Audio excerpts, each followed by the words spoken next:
Salam sejahtera dalam kasih Kristus. Apa kabar Bapak Ibu Saudara sekalian? Kali ini kita akan belajar dari Lukas pasal 23 ayat 33 sampai ayat yang ke-54.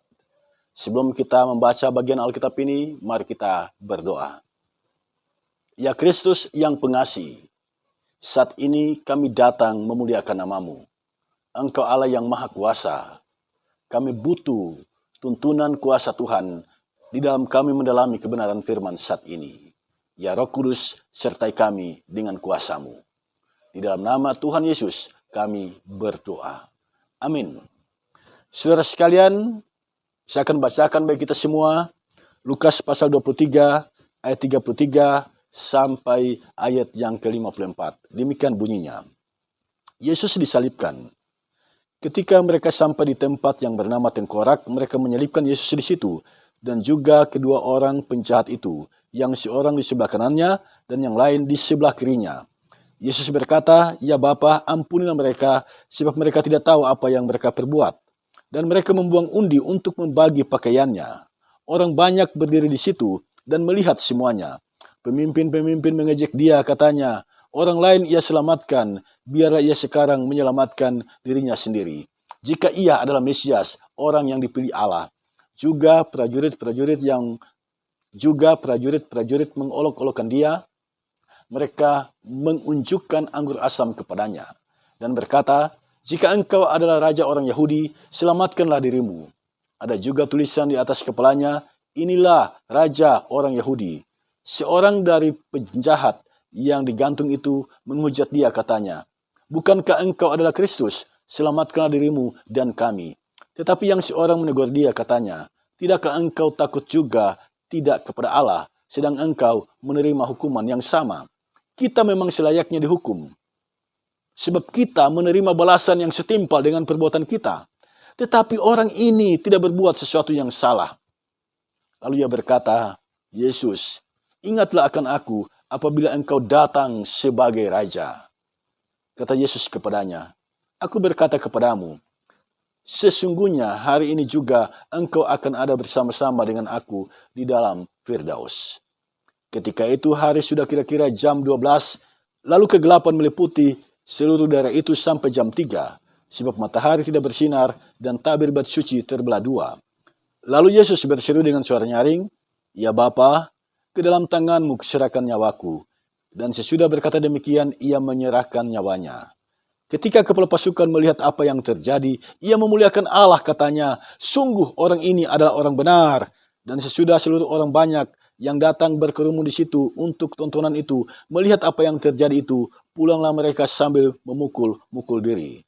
Semua orang yang mengenal Yesus dari dekat, termasuk perempuan-perempuan yang mengikuti dia dari Galilea, berdiri jauh-jauh dan melihat semuanya itu.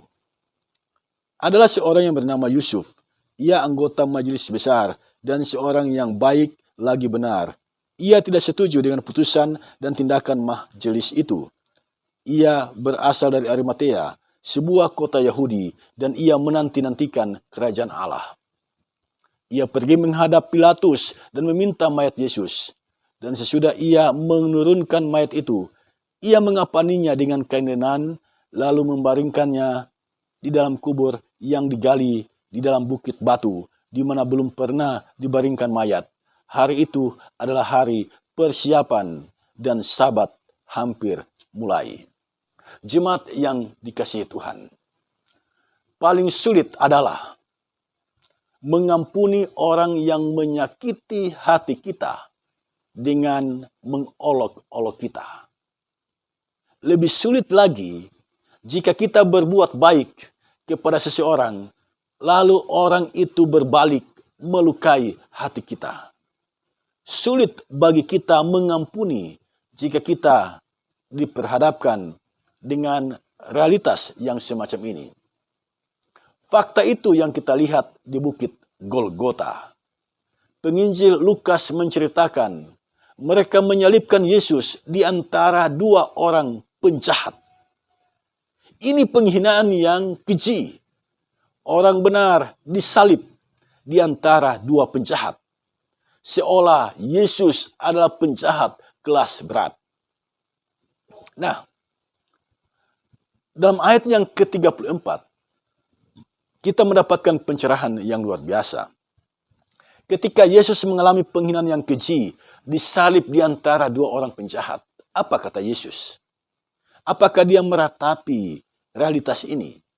Apakah dia mengeluh dengan kenyataan yang menimpa dirinya? Perhatikan ayat yang ke-34. Di sini penginjil Lukas mencatat ucapan Yesus.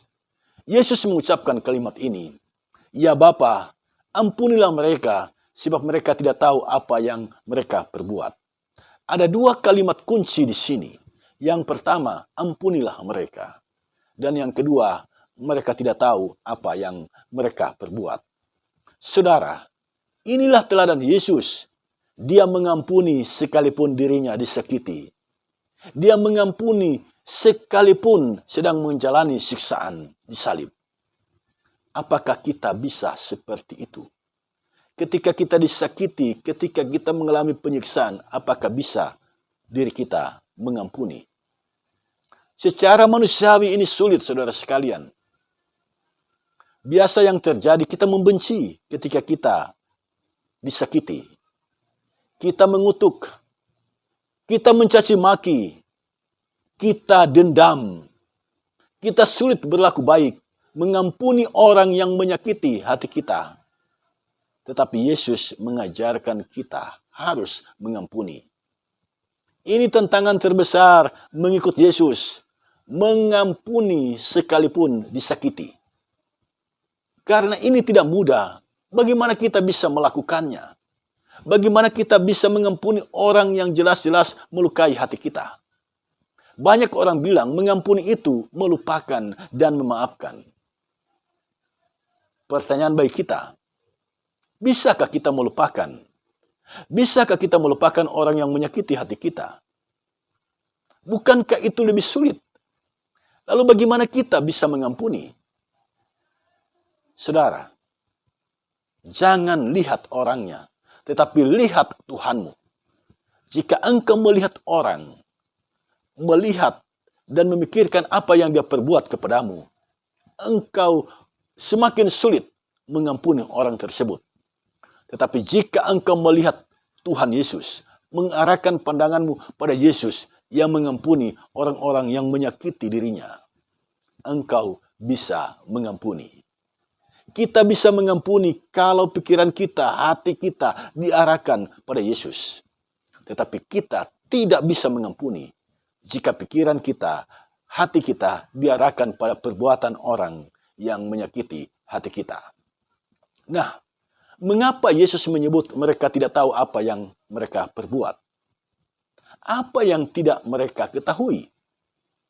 Saudara, mereka tidak tahu bahwa Yesus adalah anak Allah.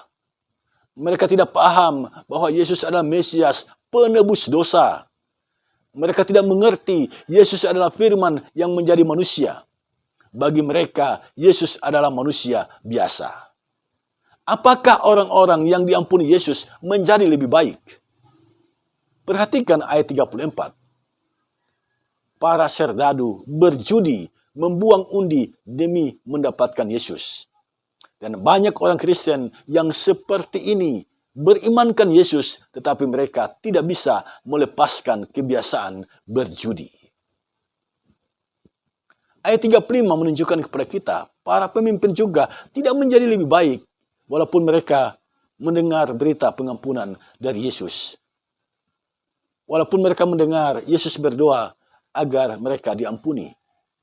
Dalam ayat yang ke-35, para pemimpin mengejek Yesus. Ayat 36 sampai ayat yang ke-37, prajurit-prajurit mengolok-olok dia. Ayat 39, salah seorang penjahat menghujat dia. Saudara, ada banyak orang Kristen di barisan ini mengalami kebaikan Tuhan, tetapi tidak tahu berterima kasih. Mengalami kebaikan sesama, tetapi tidak tahu berterima kasih. Sekalipun demikian, ada satu yang mengaku dosa di sini dan menaruh pengharapan kepada Yesus. Dia adalah salah seorang penjahat. Dia mengucapkan kalimat ini, Yesus, ingatlah akan aku apabila engkau datang sebagai raja. Dan orang ini beroleh jaminan keselamatan. Ketika Yesus mengucapkan kalimat ini, "Aku berkata kepadamu, sesungguhnya hari ini juga engkau akan ada bersama-sama dengan aku di dalam Firdaus." Firdaus adalah sebuah kata dari bahasa Persia, Pairi Daisa, artinya taman bertembok. Jadi Firdaus ini merupakan gambaran untuk sorga, tempat kemuliaan orang-orang yang sudah meninggal dalam imannya kepada Yesus.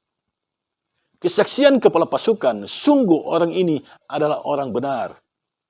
Dan banyak orang yang menyaksikan peristiwa ini menyesal atas perbuatan mereka.